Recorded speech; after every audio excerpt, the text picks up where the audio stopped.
कथा विजयादशमीची. दसरा हा सण का साजरा करतात आणि दसऱ्याच्या दिवशी आपट्याची पानं का वाटली जातात याबद्दलची पौराणिक कथा आपण आज पाहणार आहोत. पूर्वी पैठणमध्ये देवदत्त नावाच्या एका ब्राह्मणास कौत्स नावाचा एक मुलगा होता. तो सुशील होता. मौजी बंधनानंतर तो भडोज नावाच्या भागात वरतंतू ऋषींच्या घरी विद्यार्जनासाठी गेला. तेथे त्याने अगदी मन लावून विद्या ग्रहण केली. काही काळ लोटल्यावरती कौत्स सर्व शास्त्रात पारंगत झाला. तो आपल्या गुरूंचा खूप आदर करत असे. त्याला नेहमी वाटत असे की गुरूंनी आपल्याला इतके ज्ञान दिले आहे तर आपण देखील गुरूंना काही ना काही गुरुदक्षिणा ही दिली पाहिजे. गुरुला गुरुदक्षिणा देऊन त्यांच्या ऋणातून कसे मुक्त व्हावे असा विचार तो करू लागला. गुरूंचा निरोप घेताना त्याने अत्यंत कृतज्ञतापूर्वक त्यांचे आभार मानून मी आपणास काय गुरुदक्षिणा द्यावी ते सांगावे, म्हणजे गुरुदक्षिणेदाखल मी आपणास ते आणून देईल असे गुरूंना सांगितले. तेव्हा गुरूंनी उत्तर दिले की कौत्सा, दक्षिणार्थ विद्या शिकवणे हे अनुचित कर्म आहे. शिष्य विद्वान झालेला पाहून गुरूस जो आनंद प्राप्त होतो तीच खरी गुरुदक्षिणा होय. परंतु कौत्साला आपण गुरुच्या ऋणात राहू नये असे वाटत होते. त्यामुळे त्याने आग्रह धरला व पुन्हा पुन्हा मी तुम्हाला काय दक्षिणा देऊ असे विचारू लागला. तेव्हा ऋषी म्हणाले, मी दक्षिणा घ्यावी असा तुझा आग्रहच असेल तर मी तुला शिकवलेल्या प्रत्येक विद्येबद्दल 1 कोटी याप्रमाणे 14 कोटी सुवर्णमुद्रा तू मला दे. पण एक अट आहे की त्या सर्व सुवर्णमुद्रा ह्या एकाकडूनच आलेल्या असाव्यात. ही अट कौत्साने मान्य करून आपल्या विद्येच्या जोरावर तो तेथून बाहेर पडला. परंतु 14 कोटी सुवर्णमुद्रा व त्याही एकाच व्यक्तीकडून मिळवणे हे काही सोपे काम नाही हे त्याला लवकरच समजले. रघुराजा मोठा उदार व विद्वानास आश्रय देणारा आहे असे त्याच्या कानावर पडले. तेव्हा तो रघुराजाकडे गेला. परंतु त्याचवेळी रघुराजानं विश्वजित यज्ञ केला होता आणि ब्राह्मणांकडनं सर्व द्रव्य भांडार लुटवले होते. त्यामुळे त्याच्याकडे आता काहीही शिल्लक नव्हते. रघुराजानं आपल्या दारी आलेल्या विद्वान ब्राह्मणाचा योग्य सत्कार केला व त्याच्या आगमनाचे कारण विचारले. कौत्साने कारण सांगितले व तो म्हणाला, राजा, तुला प्राप्त झालेल्या स्थितीत माझी इच्छा पूर्ण होईल असे दिसत नाही. त्यामुळे तू त्याबद्दल खंत वाटू न देता मला दुसरा दानकर्ता शोधून काढण्यासाठी जाऊ दे. हे कौत्साचे भाषण ऐकून राजा हसला. राजाने त्याला पुन्हा विचारले, तुला नक्की काय हवे आहे? तेव्हा कौत्साने सांगितले की मला 14 कोटी सुवर्णमुद्रा हव्या आहेत, ज्या आता तुमच्याकडे नाही आहेत आणि त्या मला एकाच व्यक्तीकडनं घ्यायच्या आहेत. तेव्हा राजानं त्यास सांगितले, मी तुला 14 कोटी सुवर्णमुद्रा 3 दिवसात देतो. कौत्सास आश्वासन देऊन त्याला आपल्या घरी ठेवून घेतले. आता त्यानं थकलेली बाकी वसूल करण्यासाठी इंद्राबरोबर लढण्याची तयारी सुरू केली. ही गोष्ट इंद्रास समजताच तो चिंताक्रांत झाला, कारण इंद्रास रघुराजाच्या कर्तृत्वाची माहिती होती. त्यामुळे इंद्रदेव कुबेराकडे गेले. तेव्हा यावर उपाय म्हणून कुबेराने सुवर्णमुद्रांचा वर्षाव करावा असे सांगितले.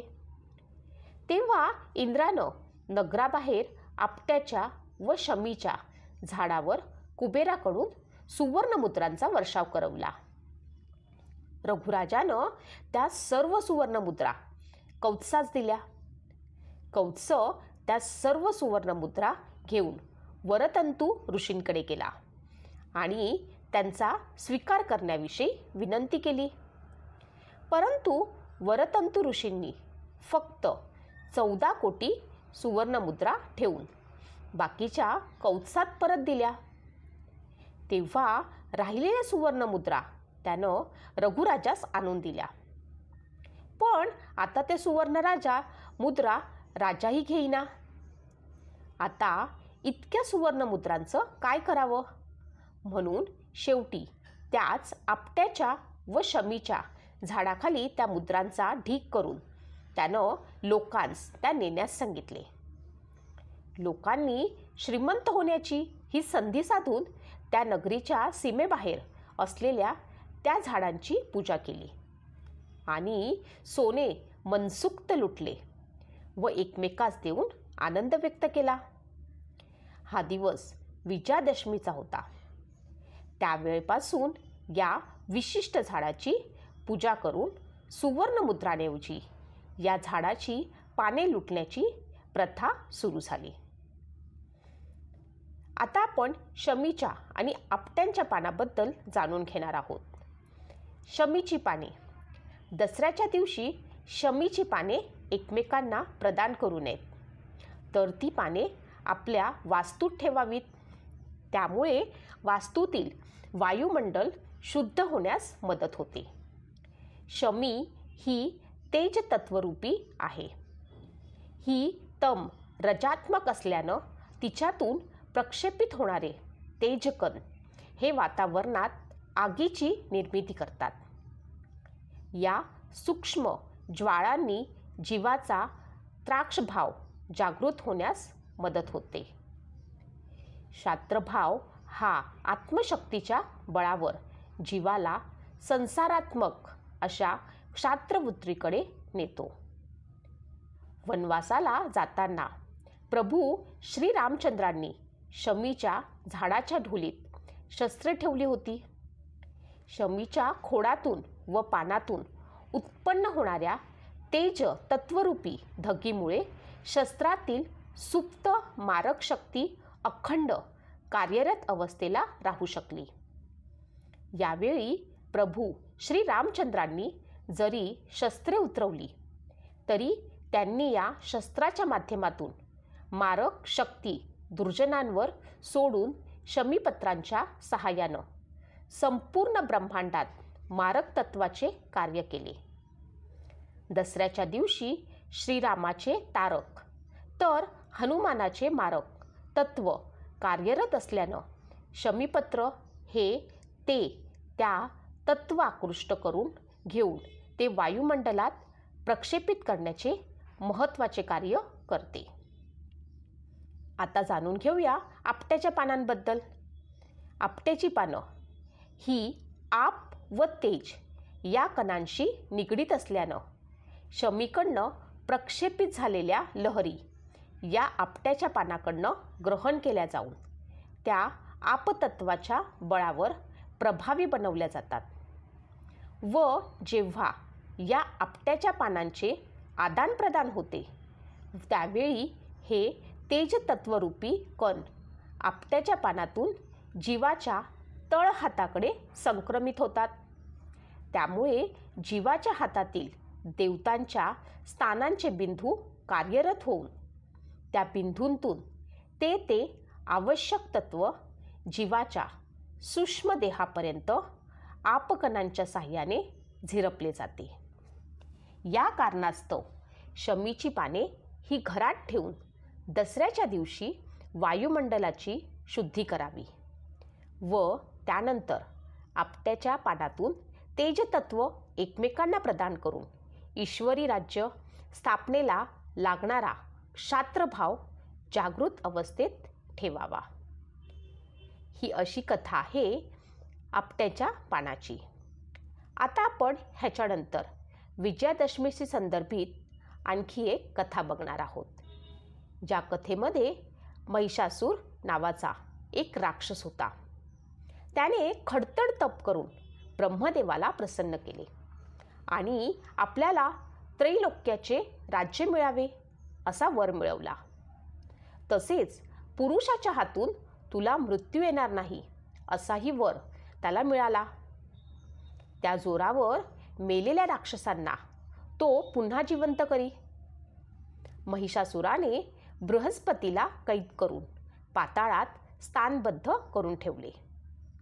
इंद्राचा महिषासुराने पराभव केला आणि ब्रह्मा, विष्णू, महेश यांना जिंकण्यासाठी तो धावून गेला.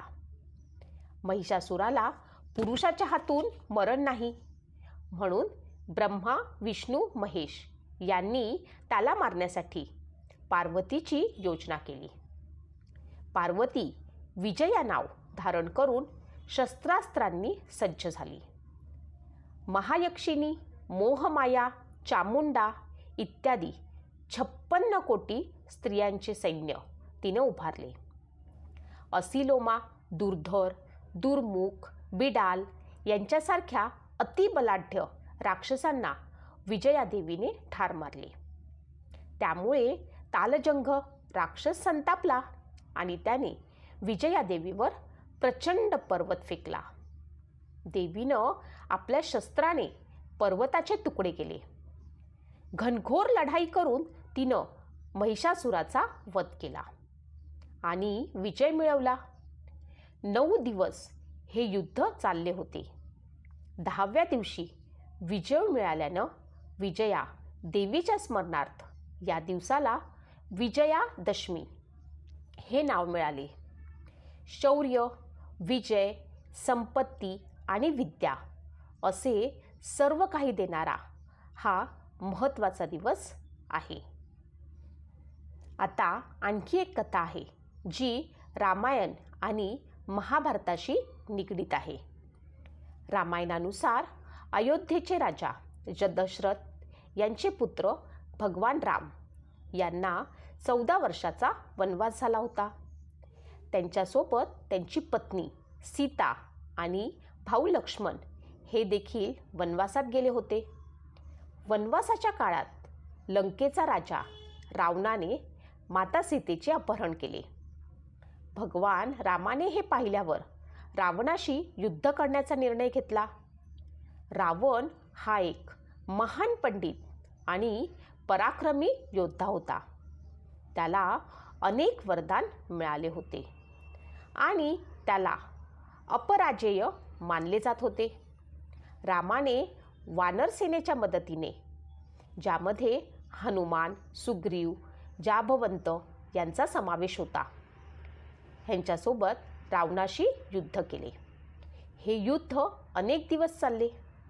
शेवटी रामानं दशमीच्या दिवशी रावणाचा वध करून माता सीतेची सुटका केली. म्हणून हा दिवस विजयादशमी म्हणून साजरा केला जातो, जो वाईटावरती चांगुलपणाच्या विजयाचे प्रतीक आहे. हा कर्म आणि धर्माच्या मार्गावर चालण्याची प्रेरणा देतो.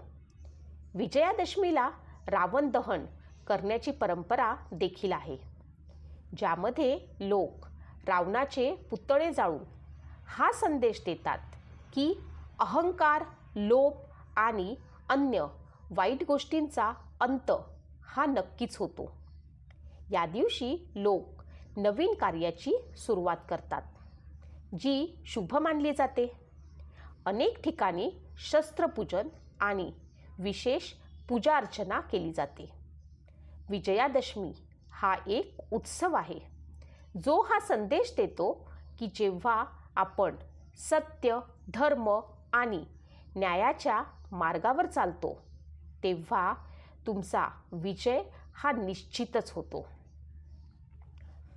दुर्योधनानं पांडवांना जुगारात हरवून 12 वर्षाचा वनवास आणि 13व्या वर्षात अज्ञातवासाची अट घातली होती. 13व्या वर्षाच्या काळात अर्जुनानं आपले गांडीव शमी वृक्षावर लपवून ठेवले होते आणि बृहन्नलाच्या रूपात राजा विराटाच्या सेवेत होता. जेव्हा गायींचे रक्षण करण्यासाठी अर्जुनाला युद्ध करावे लागले तेव्हा त्यानं शमीवृक्षावरून आपलं धनुष्य काढून शत्रूंवरती विजय मिळवला. त्याचप्रमाणे रामचंद्रजींनी लंकेवर चढाई करताना शमीवृक्षाजवळ विजयाचा आशीर्वाद मिळवला होता. म्हणून विजयादशमीच्या दिवशी संध्याकाळच्या विजय काळात शमी या झाडाचे पूजन केले जाते. अशी आहे ही विजयादशमीची कथा, ज्याच्यामध्ये दसरा आणि विजयादशमी याच्याबद्दल सांगितलेले आहे.